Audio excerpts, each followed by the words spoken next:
happens to other people, and that's why I always put in the email, just like, I know things happen, like no hard feelings or anything like that. We'll just reschedule it. I'm not on any kind of crazy schedule or anything like that. So I'm Okay. glad to have you on here. Thank you. Thank you for having me. I'm very pleased to be able to have this conversation with you. So, Yeah, that's awesome. That's awesome. So where do you want to start? Do you want to kind of tell me a little bit about yourself? I read through what you sent in the email, but you know what? I kind of feel like conversation is always a better way to get to know somebody. So do you want to just kind of jump in and share a little bit about what you're working on and some of your background? I'd love to learn a little bit about you because I did like zero research, as I always say. okay, sure. So I was born, I'm currently in New York City, but Okay. I originally born in Japan and moved to Hawaii at a very early age, at 3 months old. I Okay. had a rather unusual life. I'm a former child prodigy, and so I had my first piano lesson at the age of 9 months and made my television debut at the age of 3 years old. I was performing a Wow. hiding concerto, reading from a novel, doing algebra, things like that. And at age 8, I made my professional debut. And so I have been working since the age of 8. I began touring the world since that age. And that's what I did for most of my life, for about 2 decades. I was a concert pianist, world renowned soloist, uh, everything Wow. over 30 countries, and played in all the great halls of the world. Made my Carnegie Hall debut at 17, which was when I first landed in New York. And was based here for quite a while. I went to Columbia, Juilliard, I went to college here, and then eventually I ended up living in Europe. I was based in Holland and then in Spain for many years as Okay. my European career emerged. And during that time, I had the opportunity to do many things, of course, as a musician, including being a cultural ambassador for the United States and being an artistic ambassador for UNICEF. I got to do some humanitarian work in Africa, in Central Asia. And so I did that for many, many years. That was my life. And then I decided to leave it. I decided to leave that career for many reasons, but I decided to try something new. And I ended up becoming a fiction author. I'm the author of 8 novels. And in addition to that, while Wow. my sort of author career was sort of taking off, at the same time, my sort of accidental career in marketing started. And I started doing first work on the back end. I started, website development, mobile apps, graphic Okay. design, and then ended up in events, and then ended up on the front end with brand and content. And at the time, I was still living in Europe, so I had the opportunity to work with some big brands there, including Adidas and Zara and a number of other brands. I then decided to move back to Hawaii. This was a number of years ago, but at the time I had just finished up like a series, a book series. I moved back to Hawaii and I was like, what do I want to do next? And that was when I entered the corporate world, and I was director of marketing for a big sort of hotel in Waikiki. So I did that for a number of years, and then the pandemic hit, at which Okay. point I pivoted again and I built a large platform on TikTok and built a leadership consulting business purely off TikTok, and did that for a number of years. And then decided I needed a change because I had been in Hawaii for quite some time by that point, and I'm decided starting to to notice a little bit of a trend here. and then I decided to move back to New York, and so ended up back here, and I started my own business, which is what I do now as a brand advisor and a content strategist as a Fractional CMO.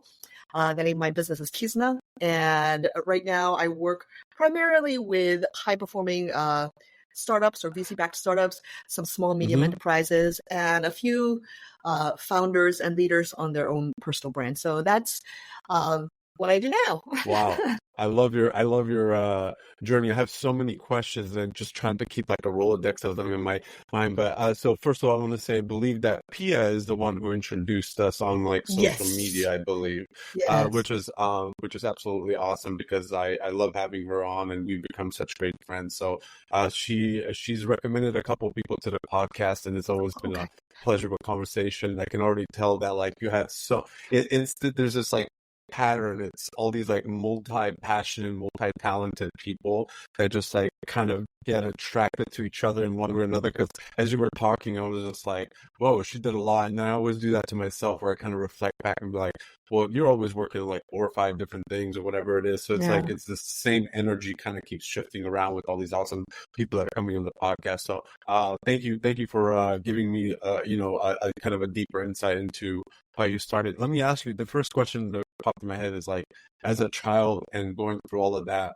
what's that pressure like on you to go through? I mean, from the pianist to I mean everything you listed. I can't even list all the things, but how was that pressure as just kind of growing up in that environment?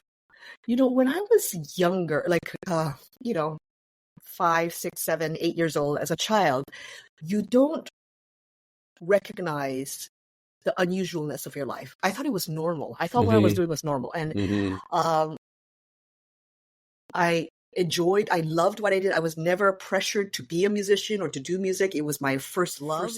It was what I was deeply curious about, passionate about. So everything was something that I enjoyed. It was only when I hit my teenage years, I think, and that's very normal because that's when you start to become self-conscious. You start to become Mm-hmm. self-aware. You start to understand the concept of fear in a lot of ways. When you're a child, you Mm-hmm. don't really understand fear. Then it started to change a bit, and I became very conscious, certainly, of how different my life was from most Mm-hmm. normal children. I also realized that there were things that, in order for me to get to the next level, what it would require from me, and moving through those fears and those challenges in that way. Mm-hmm. And then there reached a point, I think, once I hit my early 20s, where that sort of pressure, sort of, it wasn't the way that it used to be as a teenager, but rather Mm-hmm. more about fear of success as my career started to grow. Like, as I did, after my Carnegie debut, and then there was my London debut, and then the Amsterdam debut, and the Vienna debut, and each one was like the next level of my career and the next phase of my career that would open up things. And then there became, if anything, this kind of fear of success about, well, what happens if I get to that next level? Like, what if Oh, yeah. I don't meet the expectations of being at that level? And it became a Because your different threshold is kind already of, so, yeah, yeah, your yeah. It threshold became is a already so different, much higher. yeah, it became kind of a different sort of experience. So Mm-hmm. that was kind of, so it wasn't that I was pressured by people around me. It wasn't that kind of pressure. It was more Okay. the pressure on myself, I think, to be the artist that I wanted to be, to express myself in the way that I wanted to express. And I was always searching. And by the way, this is something that stays with you your whole life, because I still have this now, where Mm-hmm. you have a vision of something, right? You have an idea, a vision for something. How can I keep moving towards it? How can I realize this? How can I be in alignment with this? How can I express it honestly and authentically? So it was more about that, I think, the majority of my artistic career. Yeah, I feel like even when you notice it later, like what you said, I think in your 20s, it's like there's almost this subconscious like compounding of that happens. And once you get to a place where like, oh man, I've been doing this for so long. Like it happened to me kind of in a similar way in sports where I just had to kind of let go of the whole, I played soccer for a very long time. I felt Uh, that you don't notice it while you're in it at that younger age. And then once you get older, you're like, damn, that was literally my life. Like every story I had to tell was like I was at a soccer tournament, I was doing this, or I was mhm, a, mhm. and I'm sure if you were to reflect back, there'd be a lot of that. Like, oh, so in what time span did you start, performing at these sort of next tier like halls and these performances and all? Like, in what time span does that happen? Does that start at like age 10 or does it start a little bit later? The big haul started after age 17. So my first Oh, wow. big haul was at 17 at Carnegie. Prior to that, though, I did make for example, like I remember my Japan debut. That was at age 13, and that was a big deal. That And was how many people are in that place? Like, how many people are in the hall at that time? it depends on the hall. Okay. Sometimes it can be Okay. like 800. It could be up to 4,000. It depends. Yeah. Okay. Okay. Okay. Wow. That's crazy. So That's crazy. it was yeah, it was quite unusual. I think unusual Yeah. childhood. Yeah, yeah. Yeah, that's amazing. And now you know you've shifted through all these different things that you've done, and now you ended up in the world of content and branding and marketing and this whole thing and books and all this amazing stuff. And then you said the fiction books, which is even more awesome because it's just like stories and different things. Like when did you start writing your first book? So my first book I wrote after I left music. So writing is also, Okay. I think if I look back at my childhood, music, of course, but also reading and writing were tremendous aspects of my life. Like I won writing competitions as a child. I wrote a lot. I Oh wow. loved it. But, it was, and have always been a voracious reader since I was a child, like just reading tons of books. So it was always a part of my life. And then after I left music, I had time on my hands and I was trying to figure out what I wanted to do next. Um, and I had an idea for a novel. I had an idea for a story. And so I thought, okay, let me try writing it. Let me see where this goes.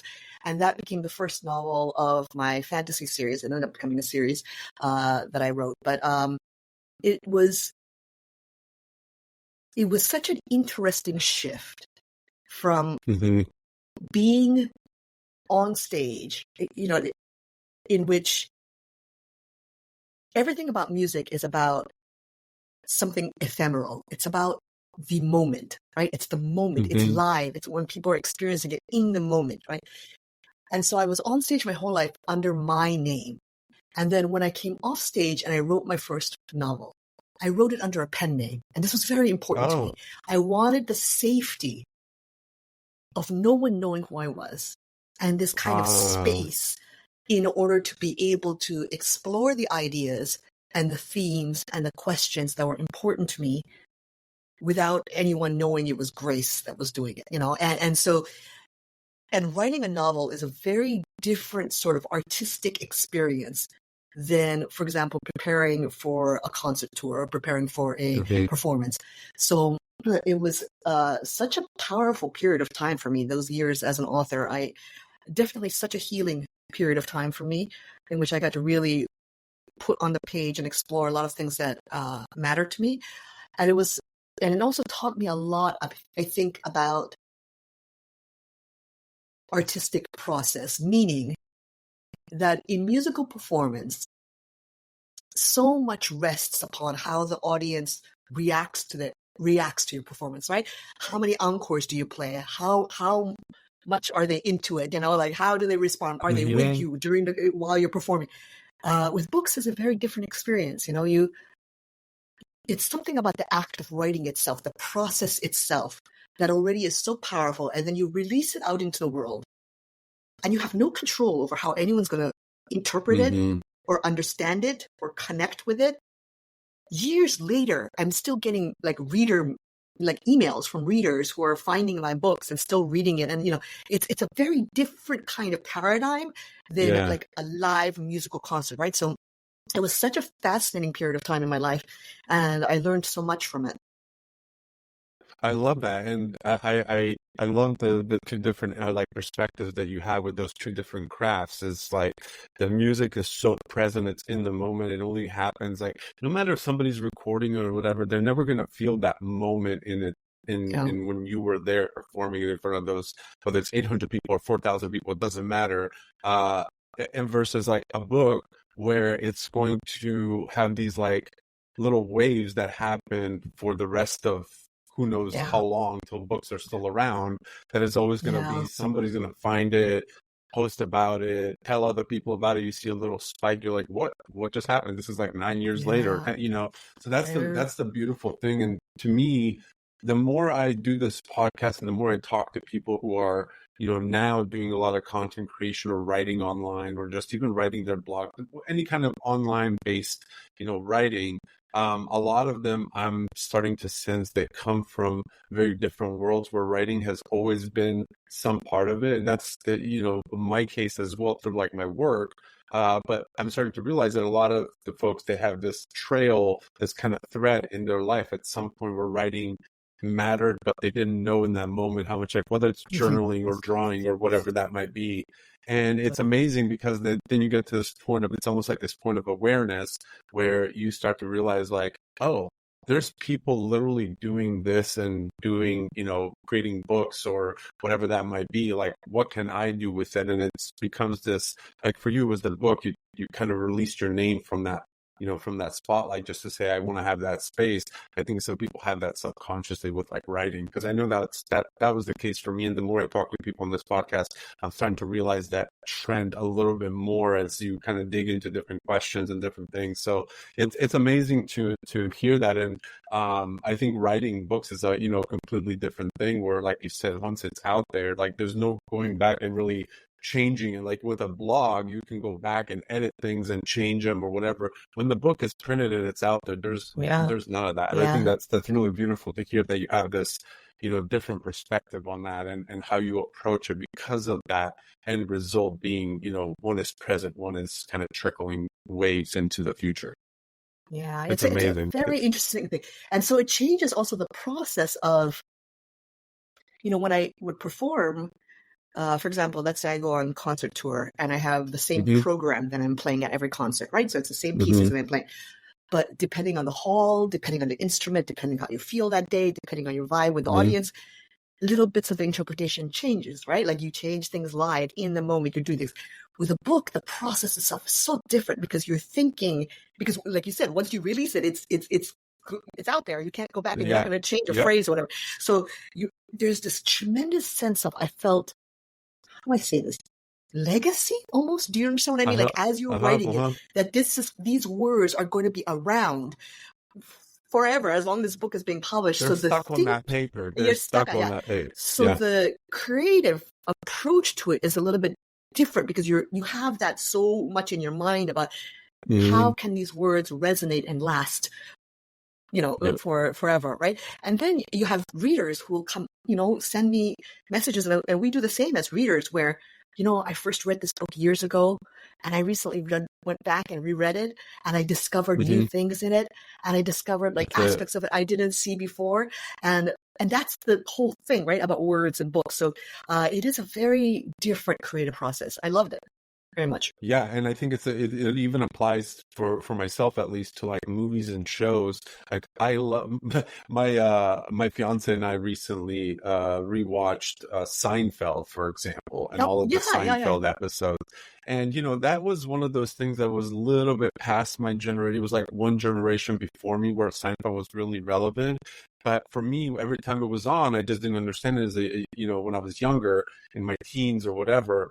And then it was, at some point I remember watching another show, and there was some sort of mention of it. And I was like, oh, I should go back to that. I started watching. I was like, oh, this is the funniest shit I've ever watched. Like, this is amazing stuff. And that's kind of the same thing you start to realize. And then my fiance and I rewatched it, some episodes again. And right away you're catching different things, the way, the actors are, and, different things like that. Yeah. So there is definitely that thing about, and that's why I actually started. So the funny thing is I actually kind of started doing this with books and audiobooks, where I would buy a physical book, I'll read some of it through physical, and then the rest, or I'll even repeat it on an audiobook. So I'll kind of like give my mind two different ways of absorbing information. And with different books, it's a different outcome. So I'm like, oh, and I just want to read this. I don't care about the audiobook so much. Maybe it's the tone of the voice of the person that's, doing the voiceover or whatever that might be. But some other books, I'm like, oh, I can't read. Like, it's just too deep for me. I need to keep hearing this in my head a little bit more. So it's just like turning the brain like into different things. And then I pick up different things. I pick up different things from the book. I pick up different things from the audio thing. And my mind kind of collectively can figure out, oh, this is all how it's kind of connected. So it's really weird. Like, I'm still trying to figure out what that thing is, but it's just how I've been consuming it. It works for me. I love that. I love the fact that what you said about like picking up different nuances and different things depending upon whether it's, you're hearing it or whether it's you're visually reading it. I think that's absolutely true. It's so interesting, right? How the brain sort of takes in things and the things that we pick up on. Absolutely. And so how long you said you wrote 8 novels? How long did that take you to do, and over what span did you release those? Did they just kind of start popping out where you just kind of felt this creative flow for a long time, or what is it basically I just kind of one step at a time? well, I treated it like a business. So I really Oh, okay. I put it out once a year, which is, by the way, Oh, a very wow. brutal schedule.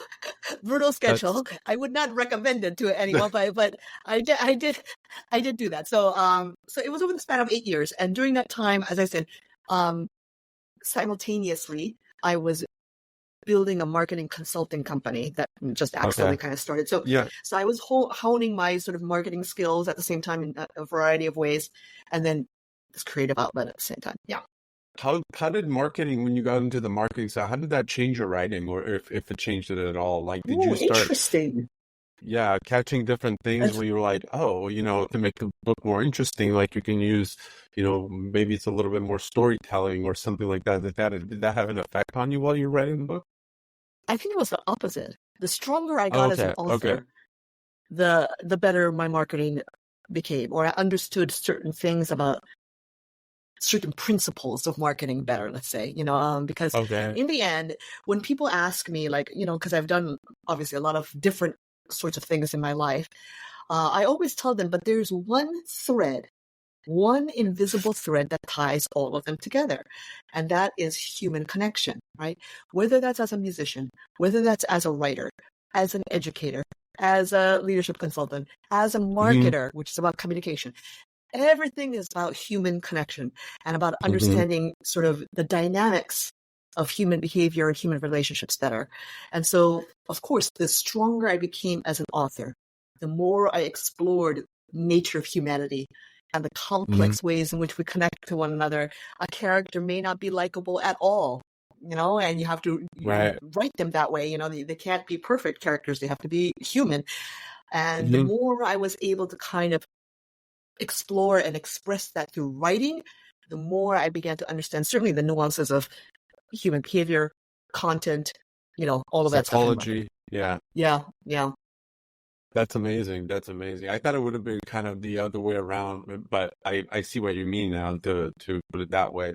But I do Um, have to say yeah. that the marketing did help me in terms of marketing my books. In that sense, it did influence me because Okay. I understood the business. I knew how to Hmm.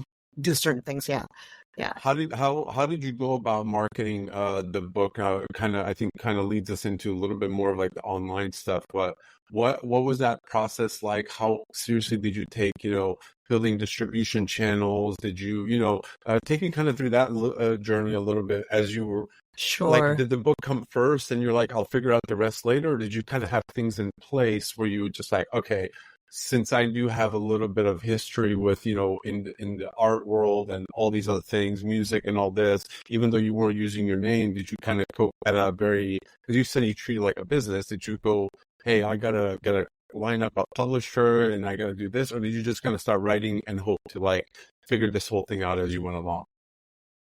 That's such a fantastic question. Okay, I'm going to see if I can break this down in a good way. Take your When I time. Take your started, time. yeah, when I started, like I said, when I started, I had no intention. It was just to kind of see if I could write this Okay. novel, right? I had an idea. I just kind of wanted to creatively explore it.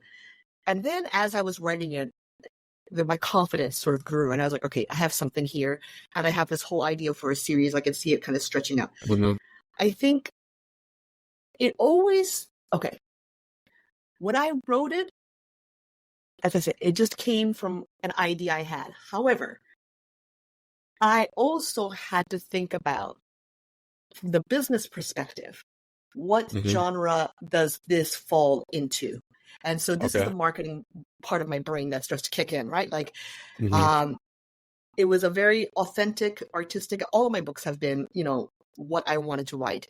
But at the same time, I had to think, okay, when it's released, is it going to fall in the adult suspense category? Is it going to fall into the young adult fantasy category? Is it going to, Mhm. if it does, the reason why we need to understand that is because then the other factors that go into the publishing, which is the business part of it, the cover art, right? What does the cover look Mhm. like in relation to everything, all the other books in the genre? What is the kind of blurbs you want to get from whom that has influence in that genre? Who are you going to, all these things start to come into play. So you write, I think, for artists, the reason why it's so difficult, and I had the same sort of difficulty in music. Art and commerce have very, very different objectives, right? So one of the things that's difficult is being able to find the common ground and to make sure that, you can survive and eat and live off of your art, but then at the same time stay true to your art. So my approach to it, and I think it was easier with the books than it was in music, because in music, I was the product. I was the one being sold, me, right? With the books, it was an actual physical product. And somehow in my brain, that made it easier for me to kind of separate the two. So the story itself was always an honest expression of my creativity. I never compromised on that. But then as I started to talk about that story out in the world, how do I present it out in the world? How do I package it out into the world? That's when the business and the marketing part has to come into play. How do you position it in the right way? How do we speak about it in the right way? Who should be connecting with it? Who's the audience? All of that stuff comes into play. And so I was, I think, very different from other authors who certainly don't have a business background or who don't have a marketing background, in the sense that I was very aggressive with how I promoted and marketed the books online. I was always, of course, very good at social media. So I employed social media tremendously to great effect. At the time, Instagram had just come on the scene. Twitter had been around for a while. And of course, Facebook was the great giant in the room during that period of time. Yeah. And so I leveraged the shit out of Facebook ads.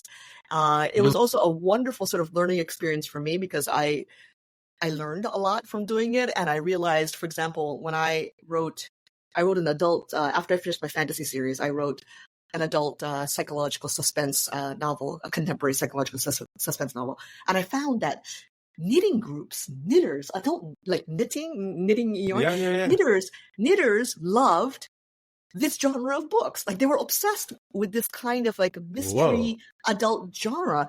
And so I targeted them on Facebook. And so all of my books did hit the Amazon bestseller lists. And several of them have been translated into foreign editions in foreign languages that also did well in their respective countries, Amazon. Okay. But I was once I finished the creative aspect of it and I was happy with the story, then it was like the business and marketing thing kicked in. And I was like, okay, now this is the thing, how we're going to do it.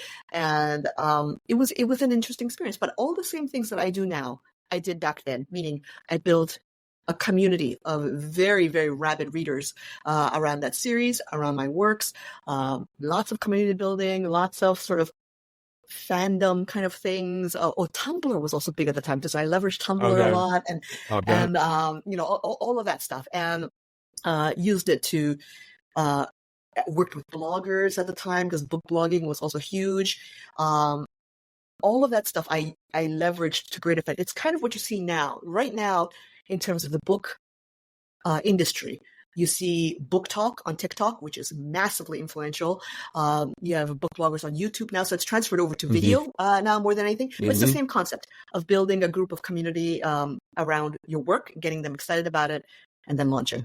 Yeah. Was this like a more, was it a mix of like virtual communities that on Facebook groups and different things, or was it more in like real life type of thing, where it was like a book online type of online? Okay. I have always leveraged. You can exponentially maximize what you would get in real life online, and so I have always leveraged the power of online. Yeah. And how important was, if you look at kind of the grand scheme of things, how important was community to your entire success of every book that you've put together, even just all of the books that you've really built, like kind of a quote unquote cult following around the series or whatever that might be? How influential was it community versus just doing, like you said, Facebook ads or any kind of, Twitter or whatever that might be? Huge. It's why even now,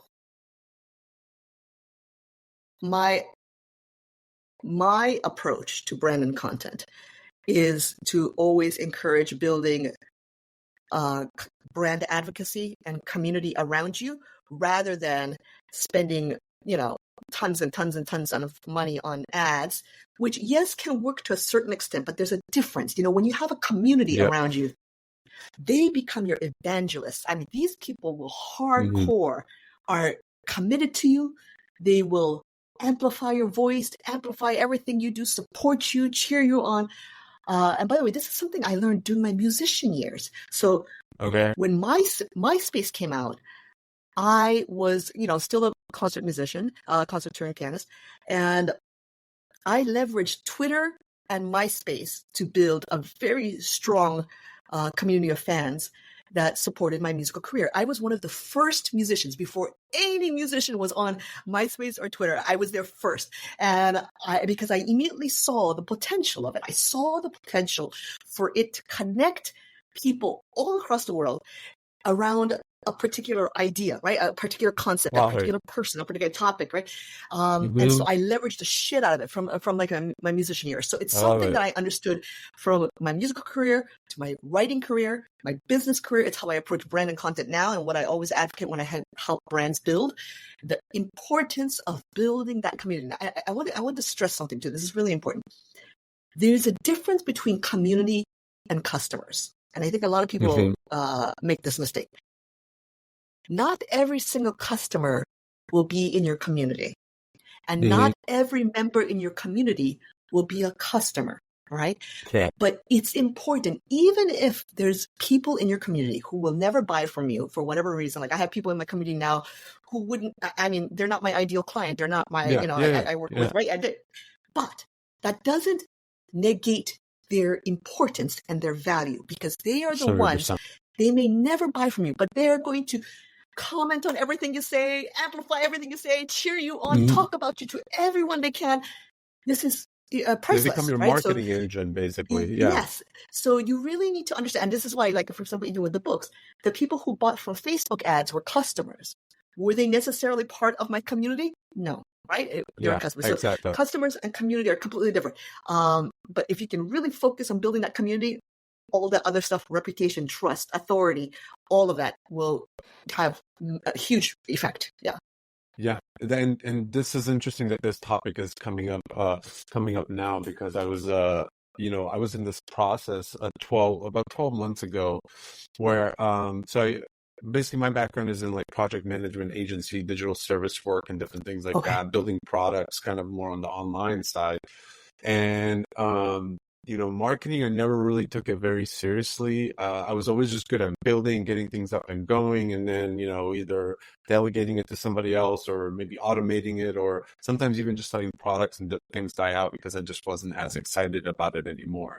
And about 12 months ago, I had run my agency from like 2018 to like 20, end of last year. But prior to that, we had this whole thing where, we wanted to make sure that there was no single point of failure in the business, because if the project manager is gone, somebody needs to be able to kind of shift in there, help out with certain things that are in the, So long story short, we went through this process about over a year and a half where we had somebody creating basically our entire end-to-end process on any given thing that we have to do that's client-facing, that's internal, whatever that might be. So I started having this idea of, at some point, this is going to become a course of some sort for people to be able to, if I'm a freelancer or an agency, I could basically take this. I always look at problems in one way. It's like, what did I not have when I started that I would have loved to have that other people still don't have at the moment? It's this kind of weird like matrix that I think to myself on.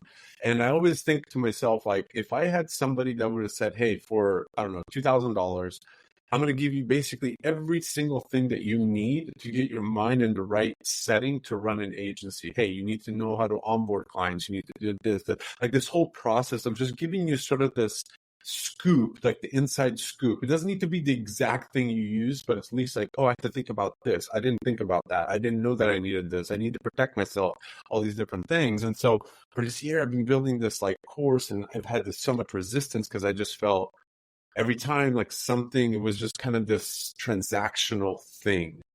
And I was like, you know what? I think this needs a different kind of layer around it. So I pedaled backwards a little bit, and I was like, all right, I think I need to start off with building the community first, going to people, because I was going to be charging about $399 for this course, one-time fee. It's all yours, all the resources. Just make it very transparent, very And I thought to myself, like, okay, most people don't finish courses anymore. 50% of people or something, like when they take a course, they just don't finish it. So all this work that I've been, all this resistance I'm working through, all this work I'm doing, and all this other stuff now just kind of falls short with 50%. But then I took that and I said, okay, how do I get closer to 100%? And I feel like there's two ways. One is take the course, send it out there, and hope that a few people that have bought the course can join the community. That's one way. I don't think that's the right way. I think that's more, again, transactional. Oh, you're getting this because of this. The other way, what I thought about is like, well, I have a lot more to offer outside of just this course. So I looked at it from a perspective of I need to be able to constantly educate and guide people and help them in any way, and potentially even learn something from them, right? Because consulting, freelance, when you sort of put it all into the same bubble, like it all varies. Things can be used from one to another and kind of moved around. Yes. And so Yes. I started really about 2 weeks ago. I took all the resources and everything that I had, and I started plugging it into more of a community style, and creating like an actual like online community.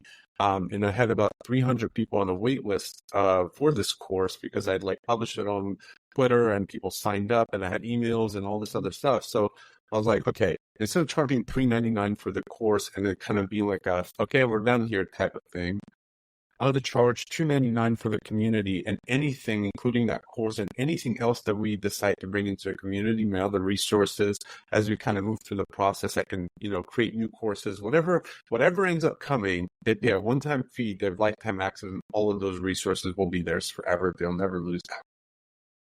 And I felt, to me, that was the more wholesome way of doing it, because this course is very kind of like what you said about a book. It's very modular. You kind of get it done, you ship it out, and you don't go back and change too many things. You might go Yeah. back and re-record some things or whatever.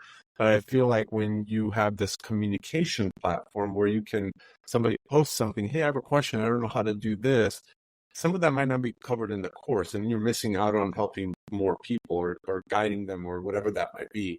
And so when you talk about community, I've shifted my mind around this a lot more recently, is because I think that building community first, at least in my case, and then building the product and maybe even reshaping some of it based on the feedback and different things that I'll get exclusively from those folks, I think goes much longer in value and a more long-term beneficial like value than it is just for me to package this thing into a PDF and send it to you. So that's my long-winded way of saying, like, that's how much my gears have shifted in terms of how I'm building things in community and different things like that.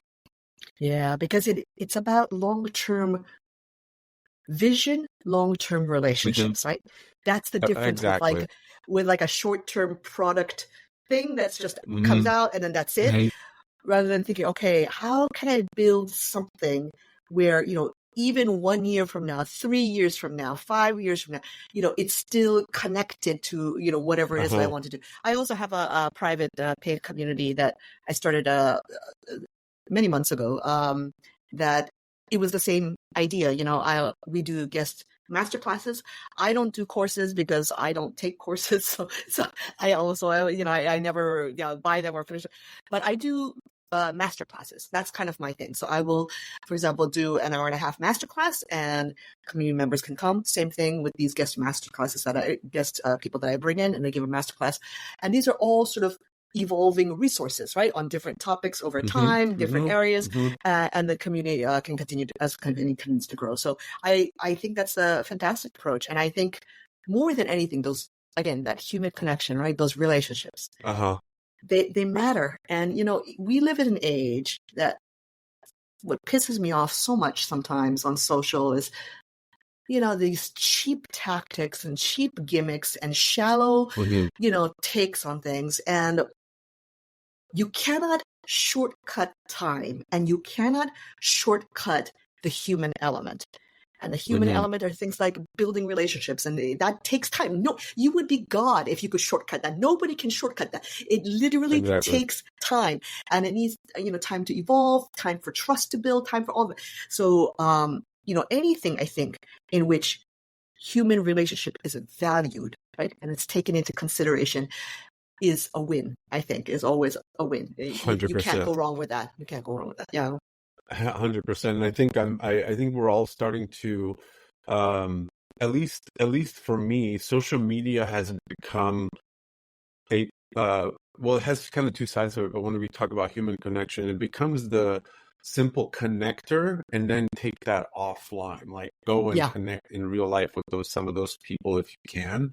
And I think that's the benefit that social media can add to human, because some of the people that I wish lived around me so I can have that in real life community, I've met on Twitter or, different same, conversations that I've same. had with people. And so to me, Yeah, that there's a huge, I mean, we all, in one way or another, when somebody has a book coming out or whatever that might be, like in a very authentic and organic way, like you help those people out. And absolutely. uh, whether it's like posting through a newsletter or shouting them out on social media and like reading their book and giving honest feedback. And like these are all things that's also steered me, aside from the agency course or whatever. It's what's also steered me into, I've been in the freelance world for a very long time, and just being able to connect with those people and have like one-on-ones, or even, one of the things part of the community is going to be bringing people from the outside that can teach us all something, whether it's like, hey, here's Yes. how you can use AI in your business, or here's how you should,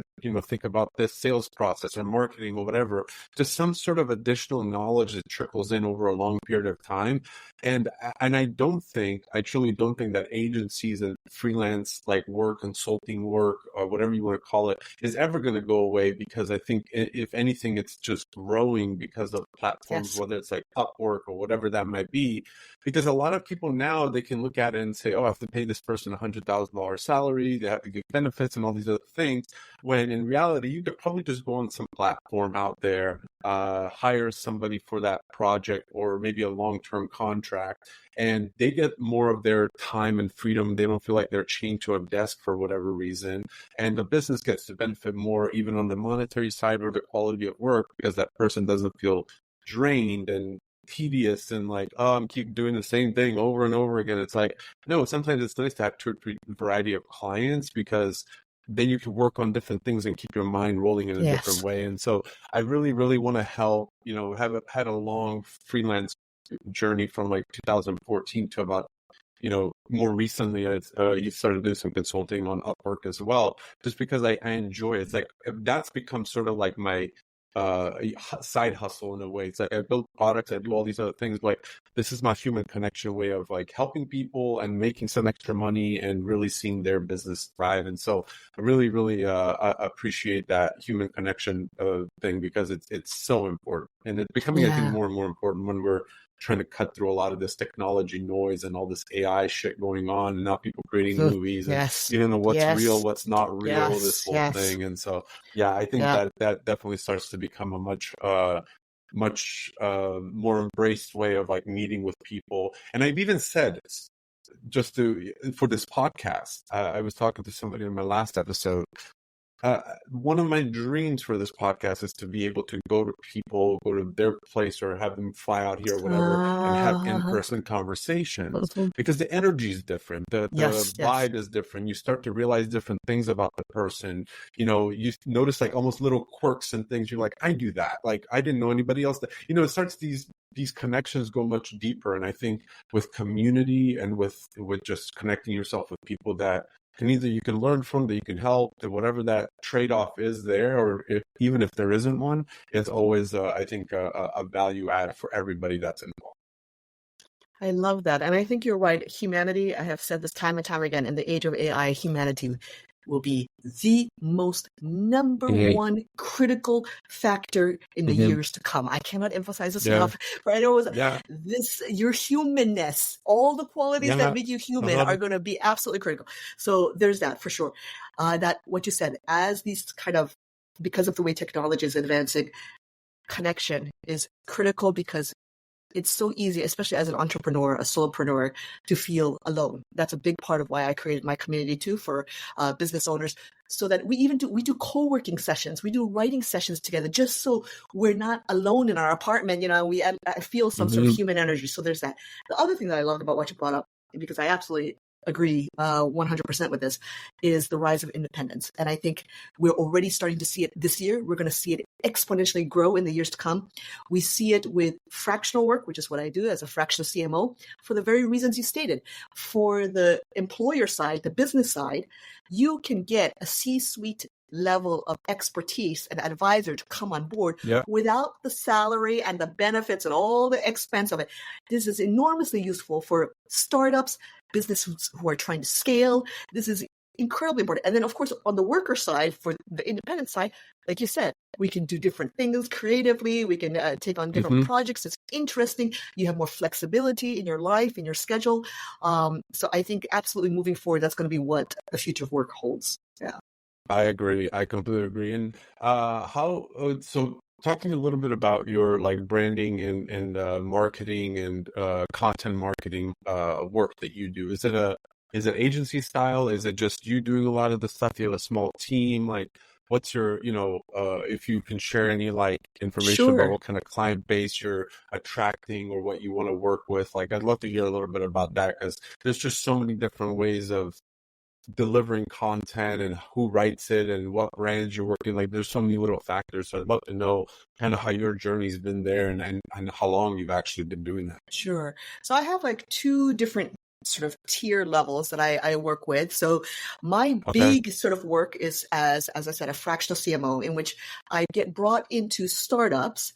And when we talk about fractionals, the difference with consulting is that consultants are usually brought in for a particular project and the scope is quite narrow. It's like you come in and this is the problem we need you to fix or we need you to do this.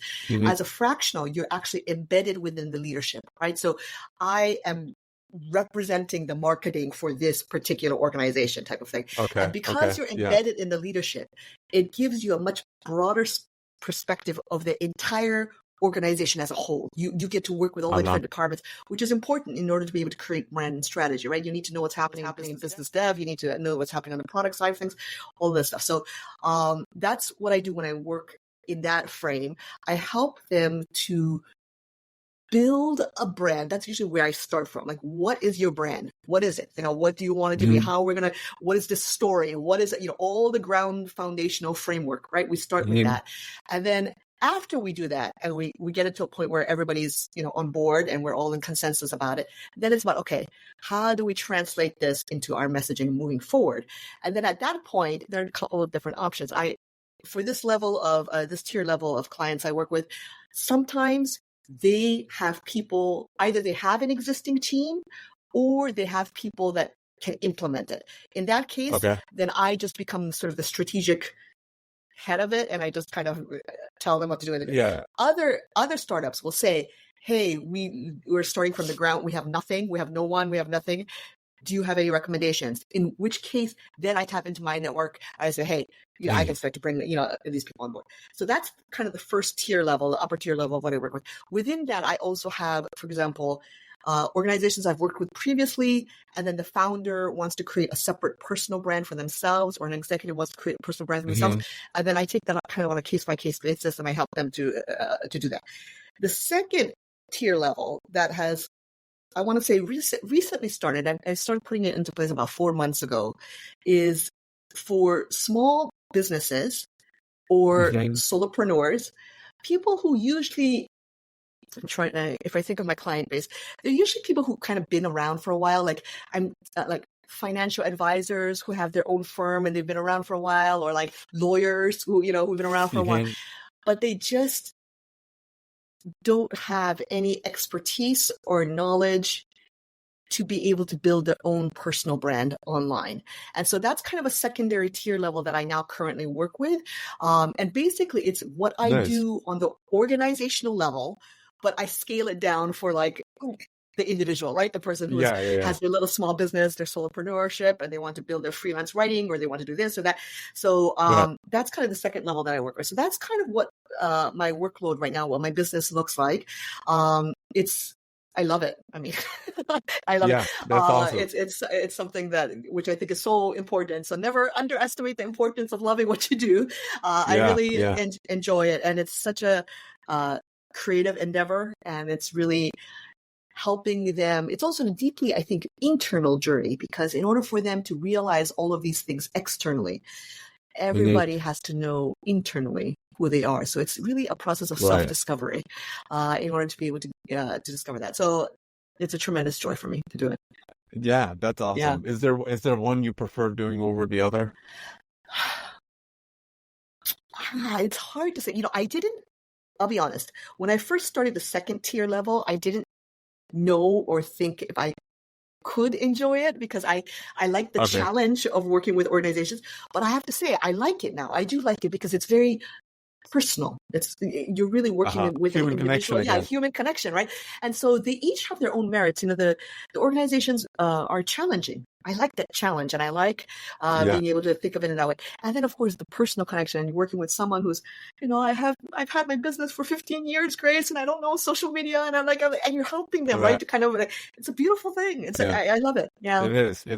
That's, I think, the more of the fulfilling side. While the other stuff is like, oh, you get challenged, you get to learn new things or whatever. But when you can bring that down to like a person that you're actually kind of helping them with their life, in a sense, I think it goes a much longer way with you and with them, type of thing. So no, that's really, really awesome. And thanks for sharing anything. Is there anything else that you've got going on? Anything else you want to chat about? What's going on in the world? I feel like we tapped into a lot of stuff here today, and I'm just like really, really happy that Pia connected us, because I love hearing about people's journeys. And the whole thing about the podcast is like just talking to people who started something or working on something. They have a plan for something going forward, whatever that might be, and just sharing that spotlight on those people. To it's not a big podcast, it's not anything of that, but I think when you say you've done the music thing, you've done the writing thing, it's like some people consume things differently.